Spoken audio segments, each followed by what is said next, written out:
How sweet it is. Ladies and gentlemen, welcome to the garage. The Court of Public Opinion is in session. Gary's here, Pete's here, and they each have a glass of wine. Indeed. We should drink to Derryn Hinch, whose state funeral was yesterday. He would have loved every... Yes, indeed. No, he would have loved every minute of that. Absolutely.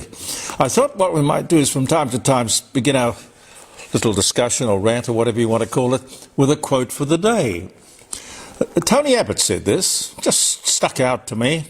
It might to you or it might not. Multiculturalism has failed and diversity is not our strength. The words of Tony Abbott. Might talk to me on Friday about whether or not you agree. More bad news for electric car owners. No spare parts. Weeks and weeks, if not months, to get your car fixed. No reliable support plan to maintain and keep your car on the road. Wouldn't you think that they would have set up a reliable service organisation before they started the sales campaign? Just asking. SpaceX, we covered that because I think it happened on the Friday when we were around the dining room table. SpaceX, boy, did that take off on the stock market, I mean. However, it's now well and truly below the launch price. Again, let me say, most every float seems more like a sink. It's like going to the casino. According to Deutsche Bank, Melbourne is the most expensive city in the world to buy a glass of beer or a pack of cigarettes. Legal ones, you know. Mostly because of taxes. State taxes, federal taxes and charges. Good God. The Firm Energy Reliability Scheme. You may never have heard of that. But they put in place by the state Labor government, which told us it was there at no cost to the consumer. We now find out that in fact it's going to cost us $44 million a year, and I'm not sure what it does. Here in South Australia, this is added to each and every bill. This is all about Labor's renewables and ridiculous cost that they impose. Unrepentant, they said, looked straight-faced at the camera and said, this is the state Labor government, the firm is a good idea. It will keep electricity costs flat. Not lower, you understand? Flat. They're not flat. They're too high. Don't know about this flat thing, but the government and its ideology and its net zero, I do not approve of it at all. I don't know about you, because it's about now that the electricity bills will be rolling in. We'll have more to say in the Court of Public Opinion about that. More unintended consequences are on the way, by the way. Just watch. Every advance and innovation can and probably will lead to job losses. But you can't hold back time and progress. The moment we put roadblocks in the path of innovators, they will simply go somewhere else, which will end up rendering us Luddites and backward, and pave the way for our descent into being more of a third world country. And from where this is, I don't know where this government is getting its advice on AI, but their bosses, I think, are behind this. The trade union movement, they seem to think that it's everyone's God-given right to have a job. Well, it isn't. It's a struggle. The employment landscape is always challenging and always changing. Can you imagine the blacksmith or the farrier or the saddler staring in despair as the first T-model Ford rattled its way down the road? Little did anyone know what was over the horizon. The trade union movement was confronted in the 1970s and 80s with robots to replace people, particularly in the car industry.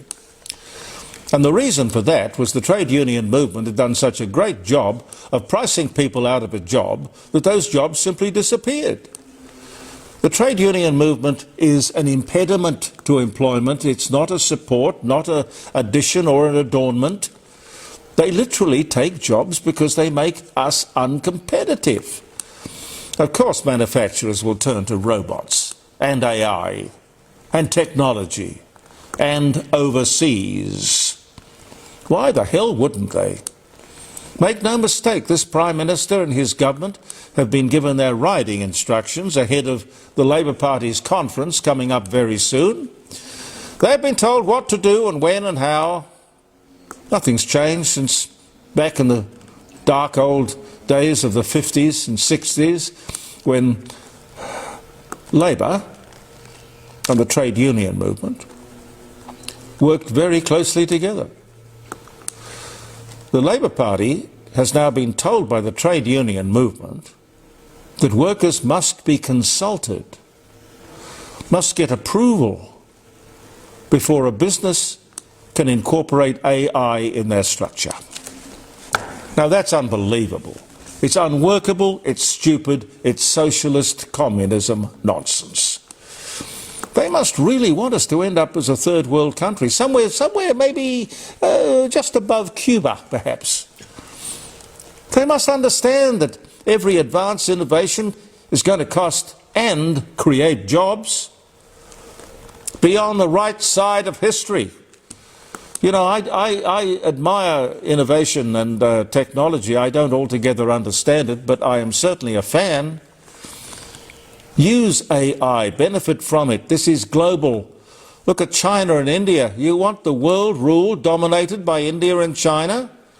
We will be a third world country, or as I said, more of a third world country if we allow this to happen.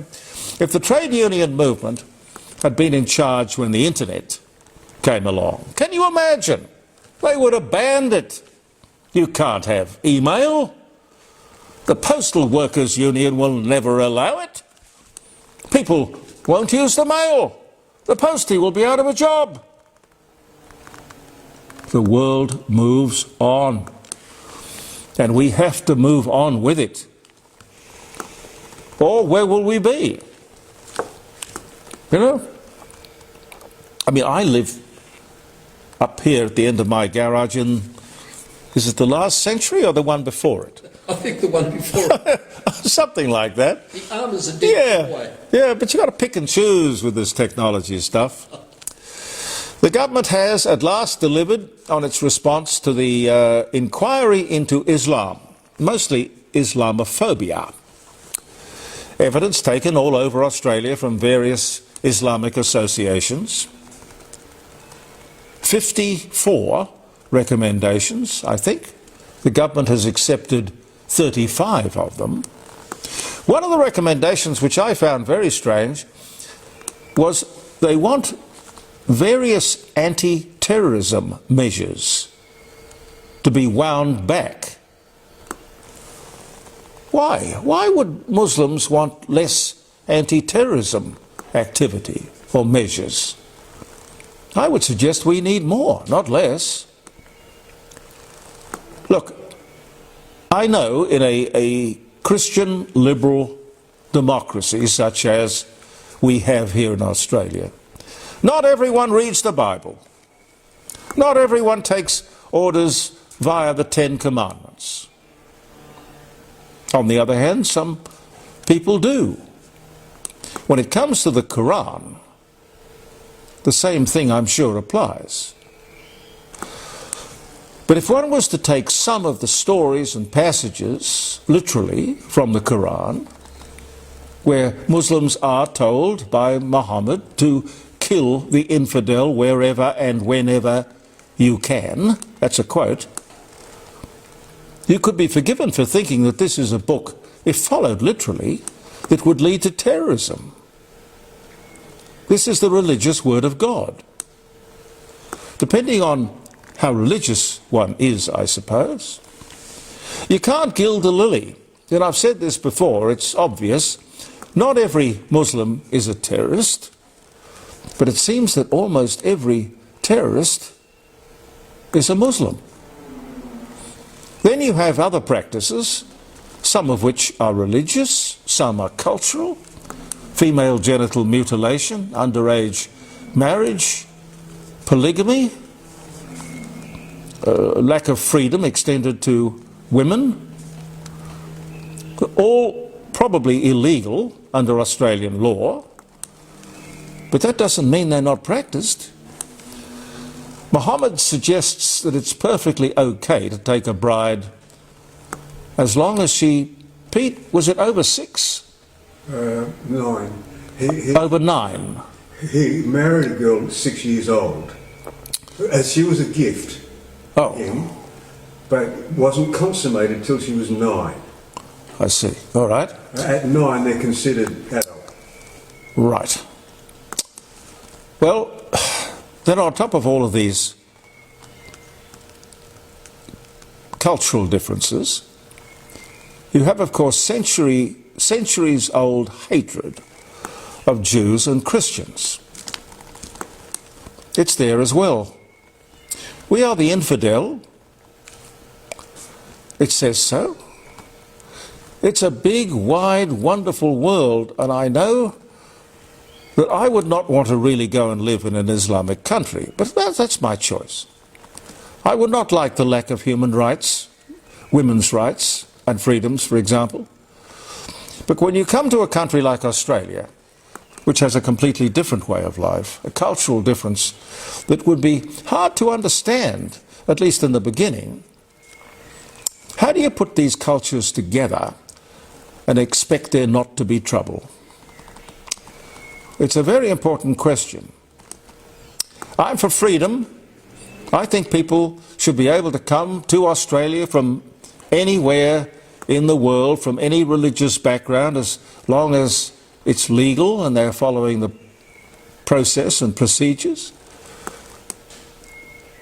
As long as they understand that they can't impose their culture upon our culture, because, quite frankly, if we went to an Islamic country, not even a strict Islamic country, we would find that we could not start expressing views and lifestyle that was not acceptable to the host. Perfectly reasonable. You know, when in Rome, you do what the Romans do. Depending on the country involved, one would, I don't know, just be deported if he or she stepped out of line. But there are countries, Afghanistan for example, where you would be killed. Try being sexually liberated in a strictly Islamic country. To be a homosexual is to invoke the death penalty. I've never heard it suggested that Islamic countries are in any way tolerant of, for example, transsexuals. I have no idea what they would do to transsexuals. I saw a charming Indian lady on the Insiders on Sunday morning being very critical of Pauline Hanson and some comments that Pauline Hanson reportedly made about the White Australia policy. I believe those comments were taken out of context. Anyway, I don't know why the ABC hates Pauline Hanson.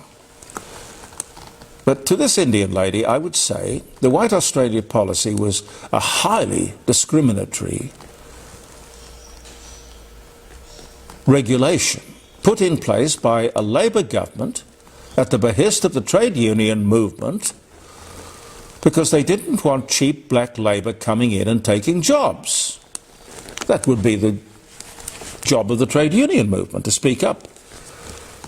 We don't have a White Australia policy. And it seems that we're not even allowed to talk about it in the context of Labor Party history.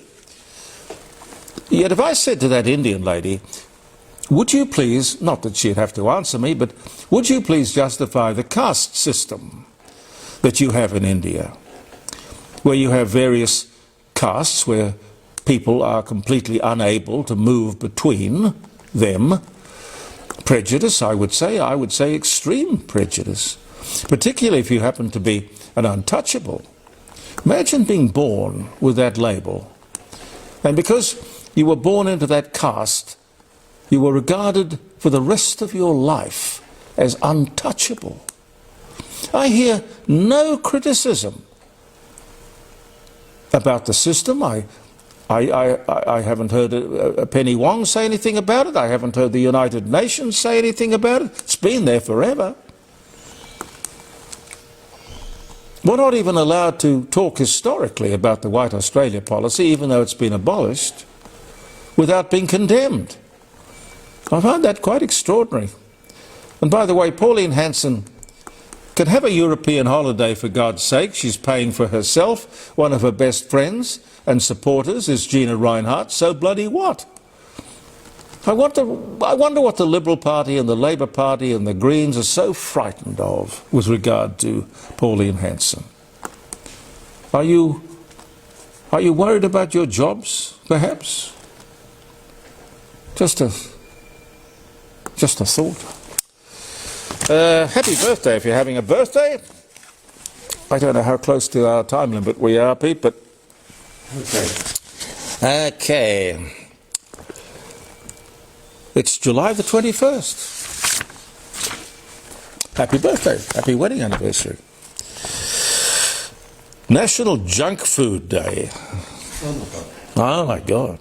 That's in America. Famously marking a dedicated holiday where people can indulge in their favourite high-calorie, salty or sweet treats without guilt.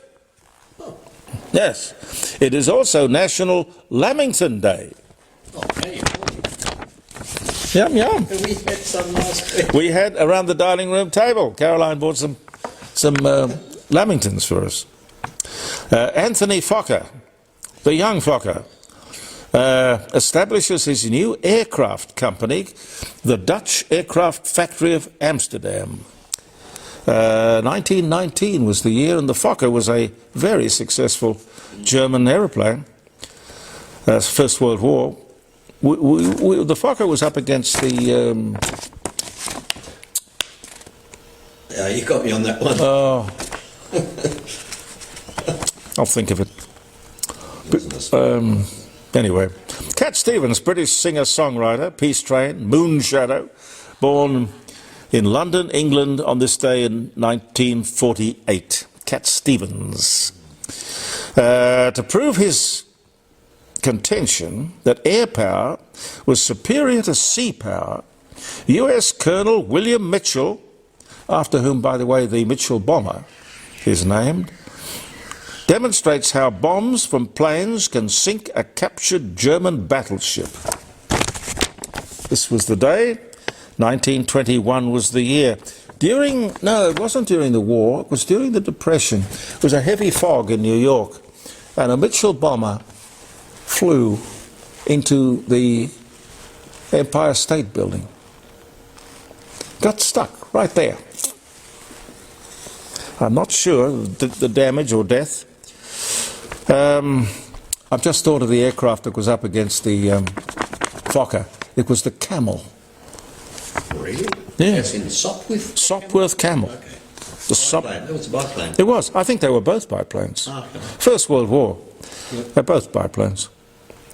Tony Bennett, American Grammy and Emmy award-winning pop and jazz singer. I left my heart in San Francisco, stepping out with my baby. And a painter.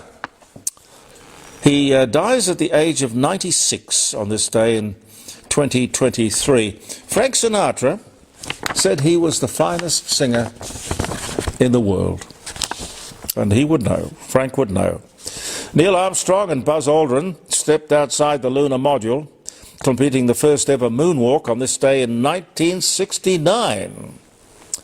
Wow. 2011, the Space Shuttle era ends. American Space Shuttle program concluded with Atlantis successfully landing at the Kennedy Space Center to complete its 135th and final mission. They sent it up a few times. Golly, they got their money's worth with that one. Robin Williams, American actor, comedian, Mork and Mindy, Dead Poets Society, Good Will Hunting, born Chicago, Illinois, dies 2014, born this day in 1951. In the Market Square in Springfield, Missouri, Oh, Pete, this is one for you.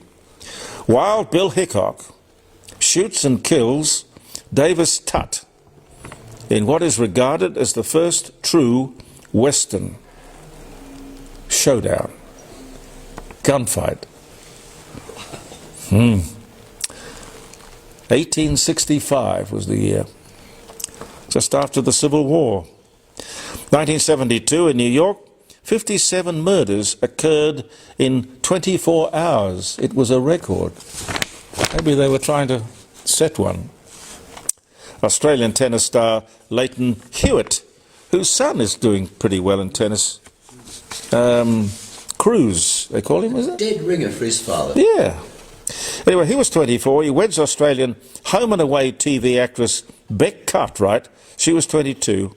At the Sydney Opera House in Sydney on this day in 2005, and I think they are still together. Beautiful day. Ernest Hemingway, American author, Old Man of the Sea. I think it was Old Man and the Sea. The Nobel Prize winner for literature in 1954. He was born in Oak Park, Illinois, on this day in 1899.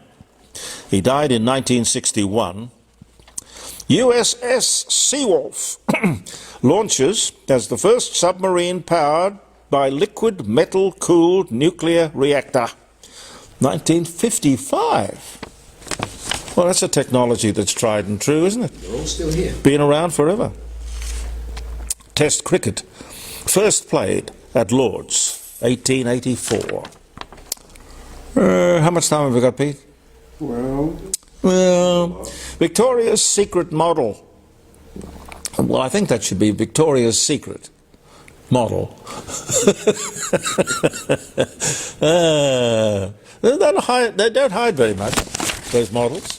No, don't leave much of imagination at all. Well, we all No. do, yeah. Miranda Kerr, Australian, 27, weds British actor Orlando Bloom, 33, in a secret ceremony. 2010 was the year. Alan Shepard, American astronaut, first American in space, in fact, dies of leukemia at 74. The year was 1998. Basil Rathbone, South African-born British actor, Sherlock Holmes, dies of a heart attack at 75. It was 1967. And one more. Central Park in New York City is created when the state legislature puts aside more than 750 acres of land on Manhattan Island. 1853. That was foresight, and you wouldn't find anyone, unlike our state government or our perhaps city. Now, I think maybe the city is more in favour of preserving our parklands, but the state government has been rather reckless with that beautiful lungs of our city that we have called the parklands. We should treasure that, never let it be violated or encroached upon. Thank you very much for being with us. We'll see you with another posting on Facebook on Thursday morning at 9 o'clock. Pete will have it stuck up there, or I don't know how you do it, but oh, post it. Right, okay. And then we'll be back on Friday morning around the dining room table, live streaming, jeremycordeaux.com, the Court of Public Opinion. Thank you for viewing, believe in yourself, and goodbye for now.